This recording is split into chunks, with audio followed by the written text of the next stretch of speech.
Ensuite, troisième point, si tu veux être sûr de gagner dans ton business, de continuer à gagner dans ton business, à t'en sortir et que ce business il réussisse, une fois que tu as préparé ton mental et que tu continues à le préparer, une fois que tu as trouvé l'idée de business qui te correspond, la troisième chose, c'est poser les actions.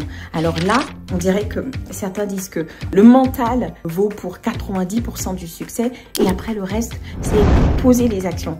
Mais il faut poser les bonnes actions. Il ne suffit pas de faire tout, mais il y a des actions bien clés qui te permettent en fait de t'en sortir. Et en particulier, vendre. Donc, vous allez voir des personnes lorsqu'elles vont se lancer, et moi aussi j'ai fait cette erreur, hein. Quand on se lance, on pense au logo, on pense au site internet, on pense à comment est-ce qu'on va peut-être même lever des fonds, faire une grosse communication. On pense dépenses, dépenses, dépenses. Moi, je t'invite vraiment, dans un premier temps, lorsque tu veux prioriser tes actions, regarder les actions qui vont avant tout te rapporter des clients, te rapporter des prospects, te rapporter de l'argent. C'est vraiment ces actions-là que tu dois prioriser. Donc avant tout, regardez les actions qui te rapportent la vente, le marketing, la communication et qui te rapportent vraiment à faible coût. Donc vraiment, prioriser tes actions et poser les actions qui va permettre à ton entreprise de décoller et de t'en sortir.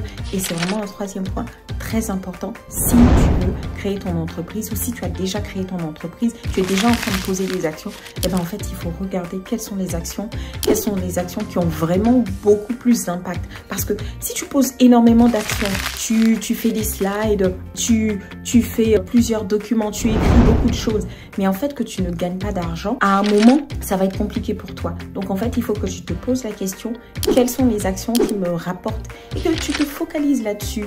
Progressivement, en fonction de ta bande passante, en fonction de comment est-ce que ton business évolue, il faut que tu priorises les actions de vente, les actions pour gagner des clients. C'est très important. En tout cas, la première année, il faut vraiment... Ne dis pas, je ne suis pas structurée, je ne sais pas comment fonctionner correctement. Le plus important, c'est de faire entrer de l'argent dans ton entreprise. Donc, pour mon entreprise, honnêtement, j'ai posé beaucoup d'actions, j'ai testé beaucoup de choses, je continue encore à tester et progressivement, je précise mon mode d'acquisition des clients. Je suis en train de préciser maintenant les processus et vraiment écrire les procédures au sein de l'entreprise. Mais dans un premier temps, l'argent, l'argent, l'argent. Et c'est ce qui m'a permis de tenir parce que j'ai su qu'il fallait en fait que je fasse de la vente, que je gagne des clients, que je gagne de l'argent parce que c'est de l'argent qui fait vivre l'entreprise. S'il n'y a plus d'argent, mais en fait l'entreprise elle meurt. Donc voilà, priorise tes actions, regarde les actions qui te rapportent et c'est celle-là que tu poses en tout cas